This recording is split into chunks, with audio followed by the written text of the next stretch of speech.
I'll never forget the way the air in that plane shifted, like every molecule was suddenly holding its breath, the second that announcement crackled over the intercom. We've lost the pilot. We need help. Is there anyone who can fly this plane? You want a moment that'll burn itself into your memory? That was mine. And I swear, at first, I thought it was a joke or some weird drill. I mean, what are the odds, right? A packed flight to Miami, sunshine streaming in, spring break energy, everyone thinking about beaches and cocktails, not life or death, not headlines. But that's how fast everything flips. One second you're just another face in the crowd. The next, you're the only shot 156 people have. That day started so normal, you'd almost call it boring.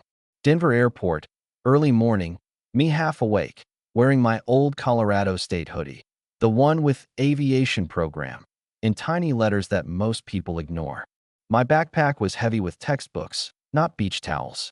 I remember this businessman in line, Robert Chin, all sharp suit and Bluetooth headset, making a big deal about mergers, but he still offered to help with my bag.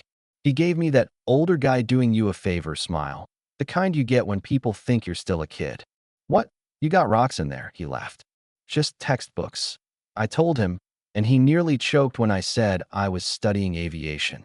Then there was Dr. Mitchell, high school principal, window seat, warm voice, good intentions. Aviation science, that's wonderful. You'll make a great flight attendant. She said it like she was giving me a compliment, not realizing she'd missed the point entirely. I let it slide. You get used to it after a while, people assuming, people underestimating. Actually, I want to be a pilot, I said, but she just smiled like, oh, honey, that's cute. You know what I mean? People see what they expect to see. The flight took off smooth as anything. I was deep into my Boeing 737 systems manual before the wheels left the runway. Diagrams of hydraulic circuits and emergency checklists burned into my brain. Not that anyone cared, except maybe to ask, shouldn't you be taking selfies instead? I was used to it, honestly. I'd flown over 300 hours already, mostly smaller planes, but plenty in 737 simulators, which, by the way, is a whole different animal than the flight sim game your nephew got for Christmas. Still, to everyone else, I was just a girl with her nose in a book. Even the flight crew didn't stand out, just professionals, doing their thing, prepping, smiling, handing out coffee. I caught bits and pieces. Captain Mike Stevens, graying hair, solid presence, the kind of guy who could probably fly in his sleep, and First Officer Jennifer Walsh, newer, still finding her groove. Nothing felt off, at least not at first, but mid-flight, somewhere over the Rockies, that changed. Fast. I didn't see it, but up front, Captain Stevens was getting sicker by the minute. Food poisoning, they figured out later. Next thing, he's doubled over, can't focus, can't even keep his hands steady. You hear about pilot incapacitation in training. It's one of those nightmare scenarios you drill again and again, but you never think it'll actually happen. First Officer Walsh was suddenly on her own, 37,000 feet up, storms ahead, 156 souls behind her, and nobody in the other seat. You could feel the tension spreading even before the flight attendant came on the mic. Mark Johnson, solid guy, usually calm, now a little pale. We've had a medical emergency in the cockpit, he announced. If there's anyone with pilot training or aviation experience, please press your call button. You could hear a pin drop. Heads popped up.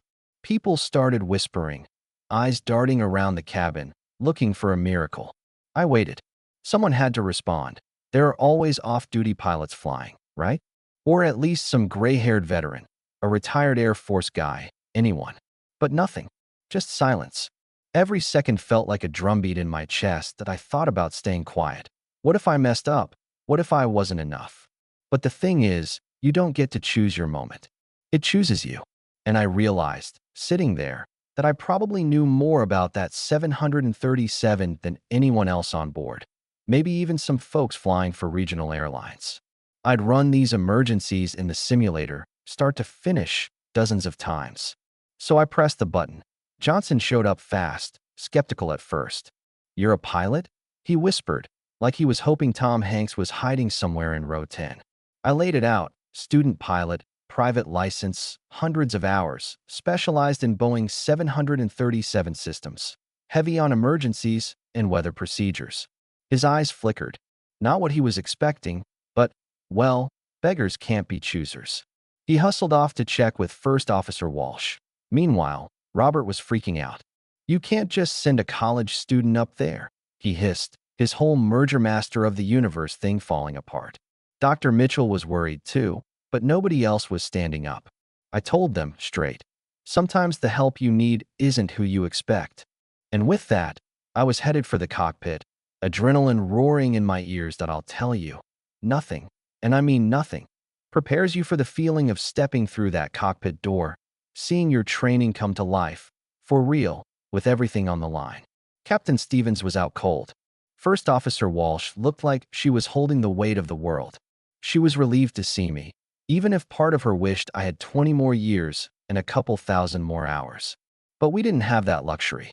"Can you help?" she asked, eyes searching. "Yes, I can," I said, and I meant it till we got to work. 90 minutes to Miami, and now there's a wall of thunderstorms barreling down on the approach.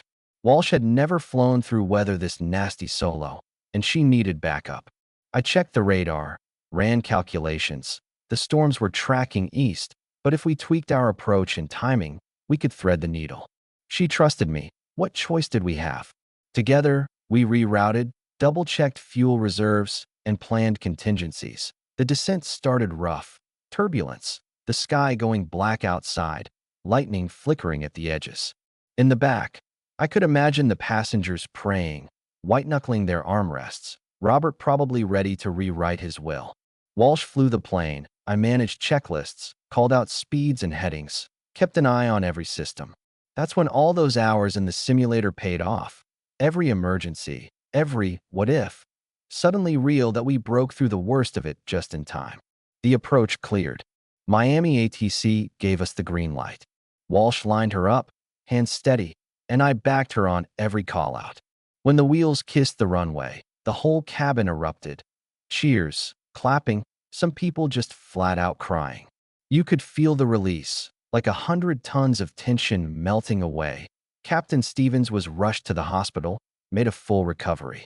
First Officer Walsh got commended, and me? For about 5 minutes I was just in shock. Then the news hit, and my phone started blowing up with messages from airlines, reporters, even my old high school science teacher. But the real moment that stuck with me happened at baggage claim. Robert walked over, looking sheepish. "I owe you an apology," he said. "Never thought a college student with a textbook would be the one to save us. You changed the way I see things." Dr. Mitchell hugged me, eyes shining. "You proved us all wrong, Emma. I'll never underestimate a student again." Yeah, that happened. Walking out into the Florida sun, I felt different. Like every hour I'd spent in the books, every night at the simulator, had led right to this. People talk about experience, and yeah, it matters. But so does knowledge, guts, and the willingness to raise your hand when it counts. Doesn't matter if you're 19 or 90. When the world tilts, sometimes you're the only one who can bring it back. Funny thing is, that flight became a legend at my school, even made it into the training manuals. But what really matters is this. Nobody will ever look at me, or any student pilot, quite the same way again. Sometimes, the hero isn't who you expect. And sometimes, the world needs reminding that knowledge and courage don't come with an age limit. So now it's your turn. Would you have trusted a student pilot in that seat, or waited for someone more experienced who never came? Drop your thoughts below. What matters most? Experience, education, or the guts to step up when it counts? Let's hear it.